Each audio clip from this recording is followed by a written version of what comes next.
అందరికీ నమస్కారం. ఆర్టీసీ బస్సుల్లో మహిళలకు కొత్త రూల్ తెచ్చిన రేవంత్ ప్రభుత్వం. వీడియో ఎక్కడ స్కిప్ చేయకుండా చివరి దాకా చూడండి. అప్పుడే కంప్లీట్ ఇన్ఫర్మేషన్ తెలుసుకోగలరు. తెలంగాణలో నూతనంగా ఏర్పడిన రేవంత్ రెడ్డి ప్రభుత్వం ఆర్టీసీ బస్సుల్లో మహిళలకు ఉచిత ప్రయాణం పథకాన్ని అమలు చేస్తున్న విషయం తెలిసిందే. అయితే నేటి నుంచి ఉచిత ప్రయాణం చేయాలనుకునే మహిళలు గుర్తింపు కార్డులు చూపించాల్సి ఉంటుంది.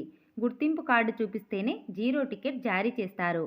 కాంగ్రెస్ సర్కార్ అధికారంలోకి వచ్చిన తర్వాత డిసెంబర్ 9వ తేదీ నుండి ఈ పథకాన్ని అమల్లోకి తెచ్చారు. ఇప్పటి వరకు ఎక్స్ప్రెస్, ఆర్డినరీ బస్సుల్లో బాలికలు, యువతులు, మహిళలు, ట్రాన్స్జెండర్లు ఫ్రీ జర్నీ చేసినప్పటికీ ఎలాంటి గుర్తింపు కార్డులను కండక్టర్లు అడగకపోగా టికెట్లు కూడా ఇవ్వలేదు. రోజు ఎంతమంది ఫ్రీ జర్నీ చేశారనే వివరాలను కండక్టర్లు ఎస్ఆర్లో నమోదు చేశారే తప్ప టికెట్ల రూపంలో ఖచ్చితమైన సంఖ్య లేకుండా పోయింది. ఫ్రీ బస్ జర్నీ పథకంలో అమల్లోకి వచ్చిన తర్వాత బస్సుల్లో మహిళా ప్రయాణికుల సంఖ్య భారీగానే పెరిగినట్లు ఆర్టీసీ వర్గాలు చెబుతున్నాయి.